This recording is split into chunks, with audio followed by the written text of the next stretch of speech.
Episode 6 Orlando क्या हालचाल। अगर आपने इससे पहले का वीडियो नहीं देखा है तो उसे देख सकते हो, लिंक डिस्क्रिप्शन में है। तो आपने एपिसोड 5 में देखा कि यहाँ पर एकदम खूंखार लड़ाई चल रही थी, लेकिन ये तीनों के तीनों बुड्ढे आपस में मिल जाते हैं और आपस में हमला कर देती हैं उस गेंद के ऊपर। लेकिन इन तीनों के हमले से भी उस गेंद का कुछ नहीं होता। लेकिन इतने में वहाँ पर हमारा लिंगडोंग आता है और अब आगे अब जैसे यहाँ पर लिंगडोंग आता है और इस गेंद के पास जाता है ना, तो लिंगडोंग चलता है तो अपनी शक्तियों को रिलीज करता है, जिस वजह से उसके माथे पर जो सील थी ना वो चमकने लगती है और लिंगडोंग की इस सील की वजह से ये ऊपर का कवच टूट जाता है और लिंगडोंग चलता है तो इसकी अंदर की चीज को लेकर यहाँ से तुरंत भागने लगता है। लेकिन इतने में ही लिंगडोंग पर अटैक करने के लिए टकलू पहलवान आ जाता है। अब जैसे ये पहलवान आता है ना तो लिंगडोंग चलता है तो एक अटैक बनाता है और इस पहलवान पर कर देता है, जिस वजह से पहलवान पीछे फिरता हुआ चला जाता है। लेकिन अब लिंगडोंग चलता है तो अपनी शॉट को निकालता है और यहाँ से तेजी से भागने लगता है। और वहीं दूसरी साइड तानसा जब ये देखता है कि उसका ट्रेजर कोई चुरा ले गया है तो वो बहुत ही ज्यादा गुस्से में हो जाता है। इसलिए अब तानसा चलता है तो यहाँ पर सभी के सभी को आदेश दे देता है जाओ और इस बंदे को पकड़ कर लाओ, ध्यान रहे इसका मुझे सिर चाहिए। और भाई जैसे ही तानसा ये कहता है ना तो पपेट सेक्ट के जितने भी बंदे थे ना सारे के सारे हमारे लिंगडोंग के पीछे लग जाते हैं। अब इतने में सीन शिफ्ट होता है और हमें लिंगडोंग के सिर को बताया जाता है, जो कि लिंगडोंग को ऐसा भागते हुए दिख रहे होते हैं। तभी टेंगलिंग चलता है तो लिंगडोंग के सिर से कहने लगता है कि आज किसी भी कीमत पर लिंगडोंग बचेगा नहीं। लेकिन अभी सिर चलता है तो टेंगलिंग की बातों को एकदम नजरअंदाज कर देता है और इसे उठाकर हमारे लिंगडोंग के पीछे भागने लगता है, मतलब कि पीछे जाने लगता है। अब इतने में हमें लिंगडोंग को बताया जाता है जिसके पीछे सारा का सारा पपेट सेक्ट लगा हुआ था और तो और उसके पीछे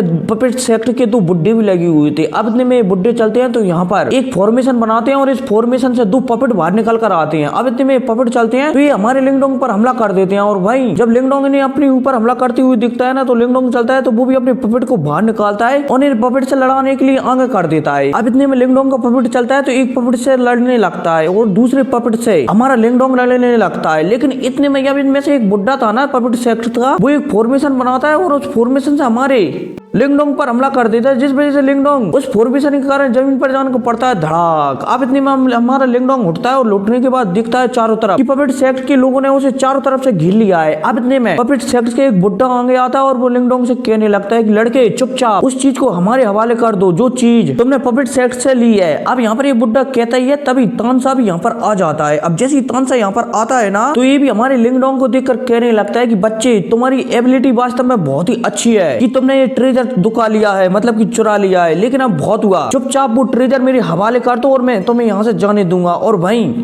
लिंगडोंग जब टेंसा की ऐसी बातें सुनता है ना तो वो भी एक पल के लिए सोचने लगता है और उसे समझ में आ जाता है कि चाहे टेंसा को मैं ट्रेजर दूं या ना दूं, ये मुझे शायद यहाँ से जिंदा तो बिल्कुल भी नहीं जाने देगा। इसलिए लिंगडोंग उसे मना कर देता है कि अगर तुम में हिम्मत हो तो आकर ले लो। अब जैसे टेंसा ये सुनता है ना तो वो लिंगडोंग को समझाने लगता है कि बच्चे जरा सोचो, तुम्हारे आस पास मेरे पपेट सेक्ट के कितने सारे लोग हैं, अगर इन सभी लोगों ने तुम पर हमला कर दिया ना तो तुम्हारा तो यहाँ पर कचुम्बर बन जाएगा। और भाई लिंगडोंग चलता है तो चारों तरफ देखने लगता है। लेकिन इतने में वहाँ पर मतलब कि लिंगडोंग के सामने टेंगली आ जाता है, मतलब कि जो शेर था ना हमारे लिंगडोंग का, उसने टेंगलिंग को लिंगडोंग के पास फेंक देता है। अब जैसे ही टेंगलिंग आता है ना लिंगडोंग के पास तो लिंगडोंग चलता है तो टेंगलिंग की गर्दन पकड़कर, मतलब कि उसे पकड़कर उसकी गर्दन पर दो उंगलियों को रख लेता है और फिर वहां पर टेंसा से कहता है, मतलब कि टेंसा को धमकाते हुए कहता है, टेंसा खबरदार अगर तुमने आगे बढ़ने की कोशिश की और तो और अपने सारे आदमियों से कह दो कि वो जल्द से जल्द हथियार फेंक दें, वरना टेंगलिंग को यहाँ पर मुझसे कोई भी नहीं बचा सकता। और भाई साहब जैसे ही वहां पर टेंसा ये देखता है कि लिंगडोंग के कब्जे में उसका बेटा है तो टेंसा थोड़ा घबरा जाता है। लेकिन अब इतने में टेंसा चलता है तो तुरंत यहाँ पर सभी आदमियों से कह देता है कि अपने अपने हथियार नीचे कर लो, क्योंकि हमारे पपेट सेक्ट का राजकुमार लिंगडोंग के कब्जे में, नीचे कर लो। और भाई साहब टेंसा की है कहती सभी के सभी लोग एकदम पीछे हट जाते हैं हमारे लिंगडोंग से। लेकिन अब इतने में लिंगडोंग चलता है तो वो धीरे धीरे यहाँ से जाने लगता है और तो और वो टेंसा से कह रहा होता है कि मैं एक बार यहाँ से निकलने के बाद तुम्हारे बेटे को छोड़ दूंगा। लेकिन इतने में टेंसा चलता है तो एक पावरफुल हमला अपने बेटे पर ही कर देता है और जैसी टेंसा का हमला टेंगलिंग में लगता है ना तो उसके आर पार होकर वो सीधा हमारे लिंगडोंग पर जाने का लगता है और लिंगडोंग के भी वो आर पार हो जाता है। और भाई साहब टेंसा को ऐसा अटैक करते हुए लिंगडोंग चलता है तो वो तुरंत टेंगलिंग को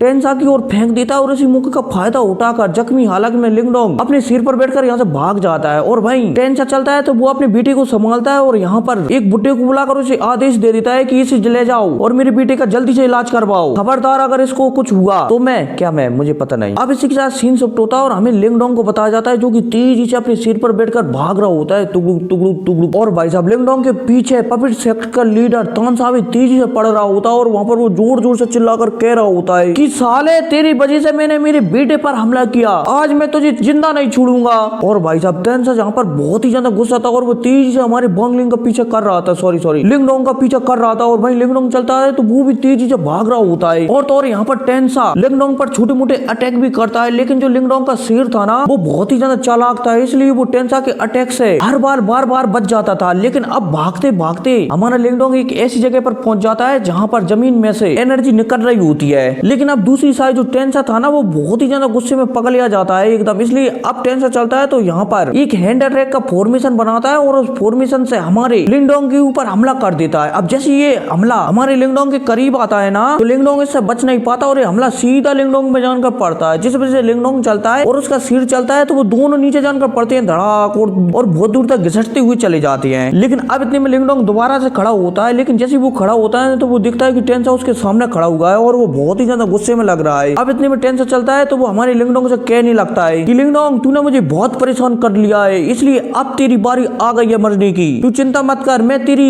कब्र को यहीं पर दफना दूंगा, किसी को पता भी नहीं चलेगा कि तू कहां पर चला गया। और भाई साहब जब लिंग डोंग तानसा की ऐसी बातें सुनता है ना तो लिंग डोंग चलता है तो वो भी समझ जाता है कि अब सबसे पावरफुल टेक्निक का उपयोग करने का समय आ गया है, इसलिए अब लिंग डोंग चलता है तो अपनी सबसे पावरफुल टेक्निक फिंगर टेक्निक का उपयोग करने लगता है, जिस वजह से लिंग डोंग के पीछे एक बहुत बड़ा क्रीचर बन जाता है इस टेक्निक की सहायता से। अब जैसे ये क्रीचर बनता है ना तो लिंग डोंग चलता है तो अपनी फिंगर से इशारा करता है और उसके फिंगर से इशारा मिलते ही तानसा की ओर एक पावरफुल हमला आने लगता है। अब जैसे तानसा अपने ऊपर इतना पावरफुल हमला आते हुए दिखता है ना तो तानसा चलता है तो पहले तो उसे बिल्कुल भी ध्यान नहीं देता, मतलब कि वो सोचने लगता है कि छोटा मोटा अटैक है उसका क्या बिगाड़ लेगा, इसलिए तानसा चलता है तो वो भी एक अटैक इस फिंगर की ओर कर देता है। अब जैसे तानसा का अटैक और हमारे लिंग डोंग का अटैक आपस में टकराते हैं तो वहां पर धमाका होता है बड़ाम, जिस वजह से तानसा भी जख्मी हो जाता है और हमारा लिंग डोंग भी जख्मी हो जाता है और तो और दोनों पीछे फेंक जाती हैं। अब इतने में हमारे लिंग डोंग को बताया जाता है जो कि वहां पर बहुत ही ज्यादा जख्मी हो जाता है और तो और उसके हाथ पैरों मुंह से ब्लड भी बह रहा होता है। अब इतने में हमें तानसा को भी बताया जाता है जो भी